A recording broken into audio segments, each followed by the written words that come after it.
What the issue is with the scarcity and the long queues you see or even resurfacing in several parts of the country now. That's what we'll start off our discussion today with on Sunrise Daily.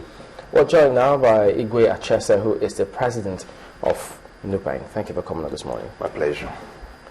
From your perspective, give us the benefit of insight what your understanding is of the cause of these queues that we see these days.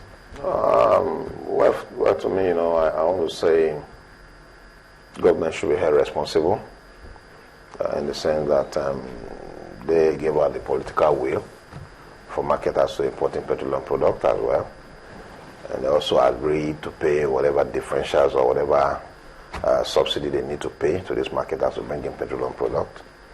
And if at the point marketers are being owed, I think the government should be held responsible because I believe that when products are being supplied, if you are having a contract given to a builder to construct a building for you, and there's a time frame, a target, line for him to meet up, and then he gives you how you're going to pay him his money, which you also agree on. You don't need to begin to wait until the debts have been molded up to the amount we're hearing today in the media. And so that is why I think we're having this problem we're having today. If government keep processing the payments, as they come in, you move them out. As they come in, you pay off. As they come in, you pay off. We'll be hearing the amount so huge the way it is. That can actually happen? Yeah, that can actually happen because the process is on. We cannot say that the products are not coming into this country. Each time, in the media you hear from the internet system and other media system, you keep hearing about 50-something ships are coming in loaded with petroleum product and foodstuffs into Nigeria. And if this is true, it means the products are coming in, the market is on, consumers are also consuming the petroleum product as expected, and government need to pay. So, how does it work at present? Because a lot of Nigerians, we understand that we still import fuel. Yeah. It's basic. And these are the differentials we're talking about. And you say if they had been paying, we wouldn't have this backlog of debt owed to the marketers. Yeah. But how does it operate? If you want to take us through the process of this importation that comes into the country. Now, if you recall, in 2011, there is a board that was instituted to govern the PPPRA authority.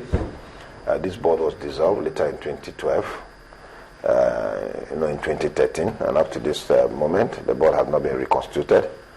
Those who are governing or managing the board today would not know and how they come about their processes, because in 2012, we raised an alarm. In 2011, we raised an alarm, and in 2012, the House of Reps went into investigating what is happening in the subsidy scam payment. Today, we keep saying, look, these processes are easygoing because the PPPRA has a responsibility of marketers who also, submit requests of saying, look, I have the facilities to store so liters of product, and if you give me the mandate, I can import and also dispense out. And then PPPRA will give the documents as required, also initiated and approved again by the NNPC, PPMC aspect of the marketing aspect of NNPC. And then they collaborate and work on these processes. And the marketer is being given maybe the first quarter of a year or second quarter of a year, he's been given maybe 260 liters of product to import. And then his documents, the product is inspected, the custom is involved, MP is involved, NNPC is involved, PPPRA is involved, DPR is also involved in all these processes. And at the end, the Ministry of Finance is also involved in going through this document to show, to be sure that this product is also being received. And at the end, the documents are being processed for payment. And so it's not like you just wake up one morning and the product just comes in and they say, look, this product is being received. Before the product is received and sent out, documents, inspections have been done. So streams of checks already? Yes, streams of checks already. And then at this point, you don't begin to say, look, it is taking us this long. Because once the product even gets to the tank, the storage facilities, there is an inspection process again. There are agencies, being employed by NNPC, by a consultancy firm, by Ministry of Finance and the rest to go through these processes and confirm that this product is actually the volume of product in these tank farms as imported. And then from there, dispensing takes place to the retail outlets. Mm-hmm. Well, you're aware, because you're saying that this shouldn't have a reason if government was paying as regularly as it needed to. Yeah. It would seem that we noticed this trend shortly after the fuel subsidy protest in 2012, where government was asked to take action in terms of ensuring that consumers, or will I say government, does not pay more than it needs to. Because obviously it was seen that people were making claims for petrol not delivered.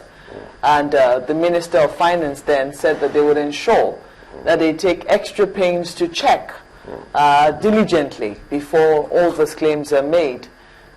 And it would seem that from then on, we've noticed a sort of delay in payments of this, and things have been like that since that time till here. Do you think that sufficiently explains, or do you think that there is more to this now than meets the eye? Let me say this: we cannot completely, as a nation, eradicate corruption completely, but at least we need to bring it to to a level of reasonability where somebody will say, okay, well, let's see this loss, how we can manage it. Now, the Ministry of Finance, if you recall, in the period of where we had these issues of the subsidy scam and people were making noise here and there, we came out also as a union because in the first instance we raised the alarm. NUPENG as an organization raised the alarm because at that time we were members of the board of PPPPRA and the processes were not comfortable with us, and so we raised that alarm, and it was as if NUPENG was just making noise as a dog that can't bite. But I'm happy that the House of Rep took up these issues and said, no, we need to look into what is really happening in that sector. Now, I would want to say completely that there are still not one element or the other as regard to corruption in the processes. Now, but again, like I said, our process, our method, I think we're still on an analog system, because if we're in an advanced technology system where everything is keyed and so on, you're moving in, I don't think if the Minister of Finance will say they don't have the necessary facilities and so on to quicken the payment and the processes of this document for payment.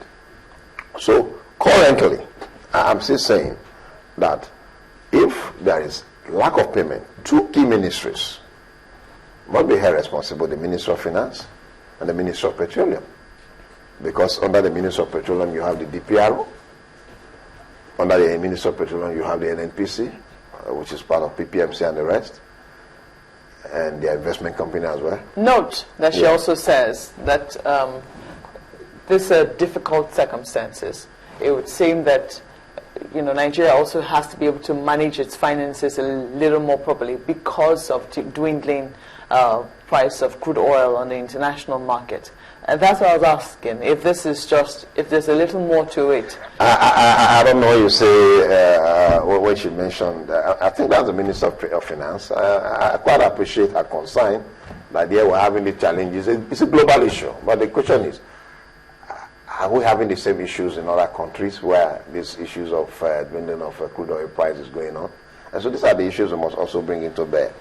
But I'll say from your investigation, haven't you found that we are having those other issues? Venezuela, the other day, we're talking about protests as well, power cuts as well, and how the government has had to reduce work hours to try and manage the situation. Of course. So every government must come up with processes to manage, not in the issue of these issues of payment, of subsidy payment, to Nigerians or to importers, to marketers. But again, I ask so many questions, as a union, we ask so many questions.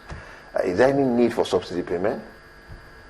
Why is Nigeria paying subsidy? What do you think? And today, as it is in the world as a whole, Nigeria is the highest importer of petroleum products. When you look at our population and the population of India, China, and the rest, we are still the highest importers of white products. We are not talking about the crude oil itself, but we are also the sixth or about the seventh largest producer of hydrocarbon. And you ask, why are we importing? is there any need for subsidy payment? You've also heard from the Minister of Finance that there is this forest, exchange differential that is also being paid to these marketers. There is also this interest rate differential, increase in interest rate differential. The forex rate differential. We're talking about the drop in naira and the increase in dollars, and the difference is paid by the government. By the government to the marketers. You are also paying them if the bank says, look, you did not pay as when due by virtue of the guidelines, and we're also putting 1-2% on the interest you have to pay to the bank. Government still pays for that.